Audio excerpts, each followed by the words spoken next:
జపమాలకు స్వాగతం. శ్రీ గణేశాయ నమః. శ్రీ గురుభ్యో నమః. శ్రీమాత్రే నమః. ఈ భాగంలో మనము పాపంలో నరకాల గురించి విందాము.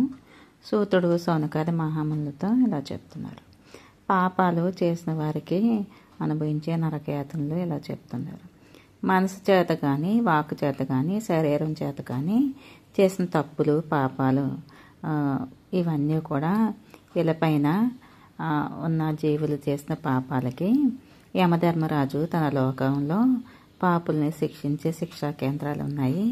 అవి ఏంటో చెప్తాను విను అని చెప్తున్నారు. నరక లోకంలో 21 కాక మరి 7 ఉన్నాయి. అవి ఏంటంటే తామిశ్రము, అందతామిశ్రము, రౌరవము, మహారౌరవము, కుంభీపాకము, కాలసూత్రము, అసిపత్రవనము, శోకరముఖము, అందకూపము, 10వది క్రిమిభోజనము, 11 సందసనము, 12వది తప్తనూర్మి, 13 వజ్రకంటక సాల్మిలి, 14 వైతరణి, 15 పూయాదన, 16 ప్రాణరోధ, 17 వైశస, 18 లాలాభక్షణ, 19 సారమయోదనము, 20 ఆవిచితమంతము, 21 అయహపానము, 22 క్షారకర్దము, 23 రక్షోగణ భోజనము, 24 శూలప్రోతము, 25 దండసూకరము,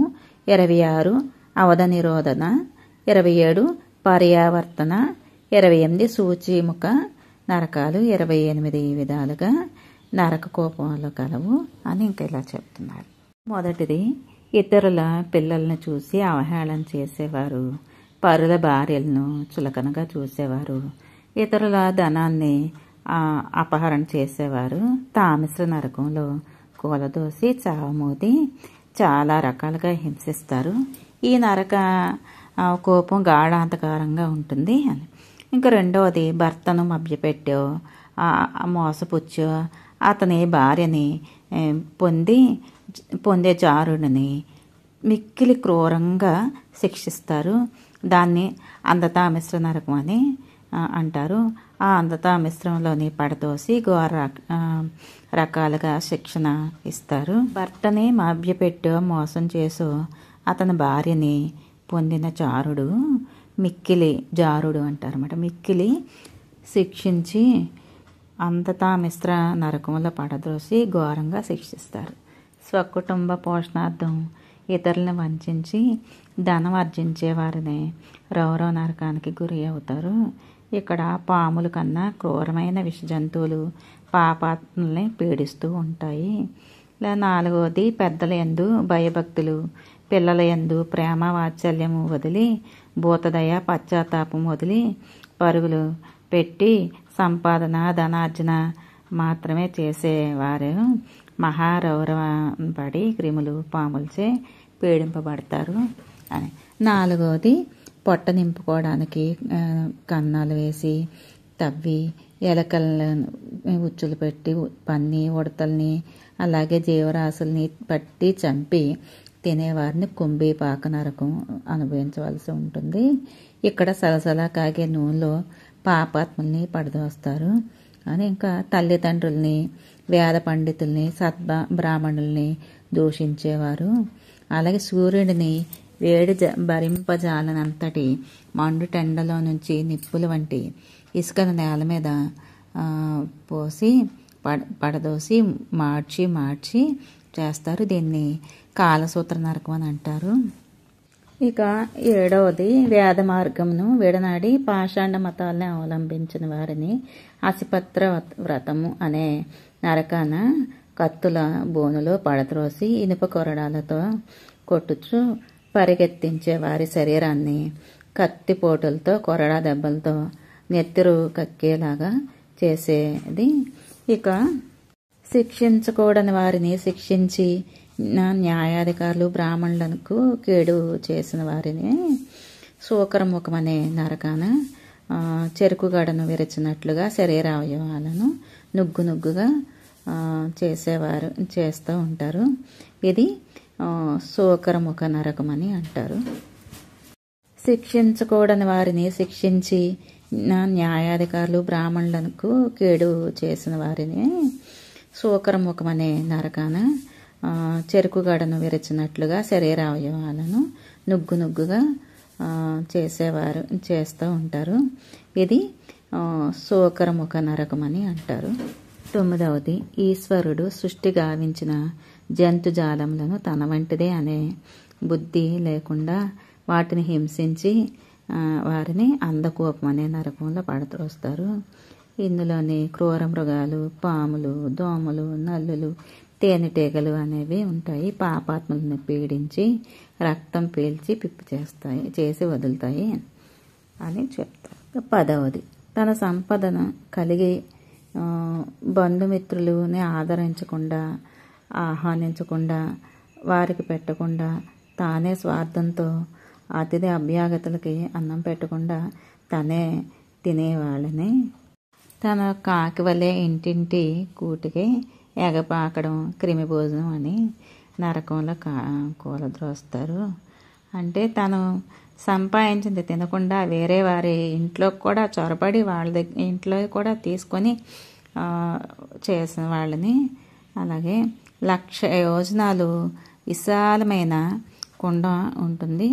ఆ కుండ నిండుగా క్రిములు ఉంటాయి. ఆ క్రిములు ఈ పాపాత్మలను పీక్కొని తిని రక్తం పీలుస్తాయి. ఇక 10వది, దొంగతనము బ్రాహ్మణుల దగ్గర ద్రవ్యాన్ని దొంగతనం చేయడం, బంగారము, విలువైన వస్తువులు అపహరించడం. సందసన అనే నరకంలో ఎర్రగా కాల్చిన కడ్డీలతో పొడిచి పదునైన పటకారులతో చర్మాన్ని ఒలుస్తారు. 12వది, కామోద్రేకము కన్ను కానక వావి వరుసలు చూడకుండా బంధువుల్లో కూడరాని వారిని కూడి, అంటే ఇలా స్త్రీలను గురు భార్యను కూడి స్త్రీ పురుషుల్ని ఉక్కు విగ్రహంలా కౌగిలించుకునేలాగా కొరడాలతో కొడతారు. చంద్ర నుప్పులు వలె ఎర్రగా కాలిన ఆ విగ్రహాలను కౌగిలించుకోమని శరీరం కమిలి కాలిపోయేలాగా తప్త సూర్మి నరకంలో ఇలాగ శిక్షలు ఉంటాయి. ఇక 13వది, మధోన్మత్తంగా పశువులతో రమ్మించిన వానిని వజ్రకంటక సాల్మిలి అనే ముళ్ళతో కూడిన ఎత్తైన బూరుగు చెట్టు మీద ఈడ్చుకొని పోయి అక్కడ ఉండే ముండ్ల పొదల్లో పడదోస్తారు. 14వది, ధర్మం తప్పి ఉద్యోగులను, అధికారులను, కులవృత్తిని పాటించిన వాళ్లకు వేద బాహ్యులైన ద్విజులను వైతరణి యందు కూలదోసి వైతరణి నది చీము, రక్తము, తల వెంట్రుకలు, గోళ్ళచే నిండి పారుతూ ఉంటుంది. అందులో తోస్తారు. 15వది, మైలు పాటించని విప్రులు, కులాచారాలను పాటించని వారిని పూయాదన అనే సముద్రంలో తోస్తారు. ఈ సముద్రం మలమూత్రాలతో నిండి ఉంటుంది. 16వది, కుక్కలను పెంచి వేటయే వృత్తిగా అవలంబించి బ్రాహ్మణులను ప్రాణరోధ అనే నరకమును అంపకోలచే పొడిచి హింసిస్తారు. 17వది, పశువులను వధించేవారు కోళ్ళు, జింకలు అనే పెంపుడు జంతువులను జీవచాపల్యానికే చంపేవారు వైశస అనే నరకమున పడరాని అగచాట్లకు గురి చేస్తారు. 18వది, కామాంధుడైన తన భార్య నోటి యందు వీర్యంను వదిలిన వానిని లాలాభక్షం అనే నరకాన వీర్యంను తాగిస్తారు. 19వది, రాజులైన చోరులైన గ్రామంపై పడి ఇల్లు నిప్పిపెట్టి విషము తినిపించేవారు దారుణాలుకి ఒడిగట్టి నా దొంగలు వజ్రం వలె మిక్కిలి పదునైన కూరలు గల కుక్కలను 120 వాళ్ళపైన ఉసుగొలిపి ఆ వేట కుక్కలకి ఆ పాపాత్మల శరీరాన్ని చీల్చి రక్తపానం చేస్తాయి, మాంసభక్షణ గావిస్తాయి.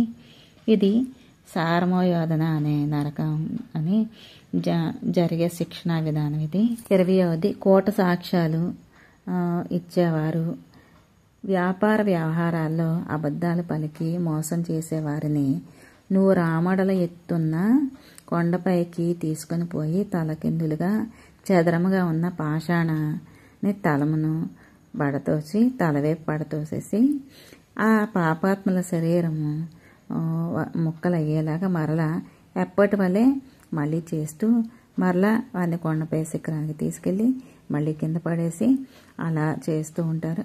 అవిచ్చిమంత అనే నరకం ఇది అనే శిక్షా విధానం. అవిచ్చిమంత నరక అనే శిక్షా విధానం. 23 వైరంతో డబ్బును దాసోహంగా చేసుకొని మనుషుల్ని చంపడం, పశువుల్ని మాంసాన్ని తినే వాళ్ళని రక్షోగణ భోజనం అనే నరకాన ఆయుధాలతో యమకింకర్లు ఆ పాపుల్ని దేహశుద్ధి చేసి చిన్న చిన్న ముక్కలుగా తరుగుతారు. 24 హాయిగా అడవిలో సంచరించే జంతువుల్ని ఊరు పశువులను చంపిన వారికి శూలప్రోత నరకం శూలాలచే పొడిచి ఉరికంబాలను ఎక్కిస్తారు. 25 సాటి మానవుల్ని సోదర భావంతో చూడకుండా లోకకంటకుడై వెలగడం దండ శూకరం అనే నరకాన 5, 7 తలలు గల పాములు ఎలుకలను హింసించినట్లుగా యమదూతలు బాధిస్తారు.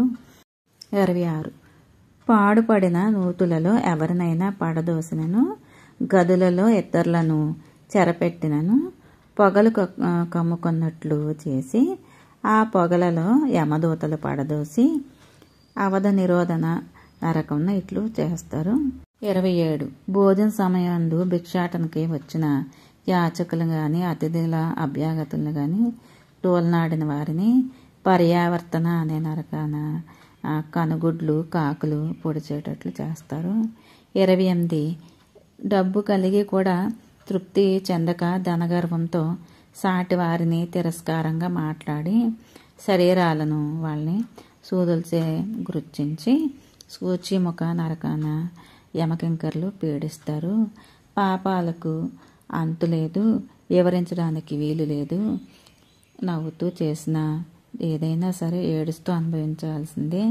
28 నరక కోపాలు కాన 86 నరక కోపాలు ఉన్నాయి. దేవి భాగవతంలో కూడా మనం విన్నాం కదండి. సతీ సావిత్రికి యమధర్మరాజు వివరించిన ఈ ఘట్టాలన్నీ కూడా ఈ విషయాలన్నీ కూడా ఉన్నాయి. ఏ పాపానికైనా శిక్ష అనుభవించి తీరాల్సిందే. అయినా శ్రీహరి అని ధ్యానించి పూజించి శివుణ్ణి పూజించి చేసిన వాళ్ళకి బ్రహ్మచర్య వ్రతనిష్టలు పితృపద భక్తియుక్తులతో పతివ్రతలు నరకలోకానికి గురి కాకుండా ఉంటారు. చేసిన పాపానికి తగిన ప్రాయచిత్తాలను పండితులచే జరిపించి దాన ధర్మాలు చేసిన గంగాది పుణ్యనదుల్లో స్నానాలను ఆచరించి మహాక్షేత్ర సందర్శనాలు చేయడం వల్ల శుభదాయకము. షోడశ మహాదానాలు చేస్తే మంచిది అని కలియుగాన హరినామ సంకీర్తనకు మించిన తరుణోపాయం లేదు అని ఇంకా ఇలా చెప్తున్నారు. అంటే చనిపోయిన వారికి శరీరం ఉండదు కదా, ఎలాగా అలా అనుభవిస్తారు అని చాలామందికి అనుమానం వస్తుంది. అక్కడ యాతనా దేహం అని చెప్పి ఒక దేహాన్ని సృష్టించి ఆ దేహంతో వాళ్ళ బాధలు అవి అనుభవించడానికి గాను శిక్షలు విధిస్తారు. హరే రామ రామ రామ హరే హరే, హరే కృష్ణ కృష్ణ కృష్ణ హరే హరే. ఈ 16 హరినామాలు కలిబీతికి ఆ బాధలు కలగకుండా గురి అవ్వకుండా మానవులకి పుణ్యలోకాలకు తీసుకువెళ్తాయి అని ఈ నామాలు ప్రతిరోజు కూడా చదవడం వల్ల ఈ కలిబాధలు కలగవని చెప్తున్నారు. చేతులారంగా శివుని పూజించి నోరు పెట్టేలాగా హరినామ సంకీర్తన సలపడం వల్ల మానవుడు తరిస్తాడు అని చెప్తున్నారు. కష్టాలు బాధలు అనేవి ఉంటాయి, కానీ అవి అందరినీ కూడా హింసించి బాధలు పెట్టి చేయడం వల్ల నరకానికి పోతారు. అందుకే మంచిగా నడుచుకొని ఈ నరకాలకు వెళ్లకుండా ఆ హరినామ సంకీర్తన ఆ శివ పూజ చేస్తూ ఉంటే ఈ నరకాలకి గురి కాకుండా ఉంటారు. అలాగే కార్తీక పురాణంలో కూడా అనుకోకుండా తన కొడుక్కి నారాయణ అని పేరు పెట్టి మరణించేటప్పుడు భయంతో నారాయణ నారాయణ అన్నందుకు నారాయణ సన్నిధానానికి వెళ్ళాడు కదండి ఆ వ్యక్తి. అలాగే మనం కూడా భగవంతుడు మనకి ముక్తిని ప్రసాదిస్తాడు. ఈ కష్టాలన్నీ తొలగిపోయి ఆయనే మనల్ని కాపాడుతూ ఉంటాడు. ఈ భాగం మీకు నచ్చిందని అనుకుంటాను. నచ్చితే చాలా సంతోషం. థ్యాంక్ యూ ఫర్ వాచింగ్ అండి. ఓం నమ శివాయ. తర్వాత భాగం దక్షారామం విందాము.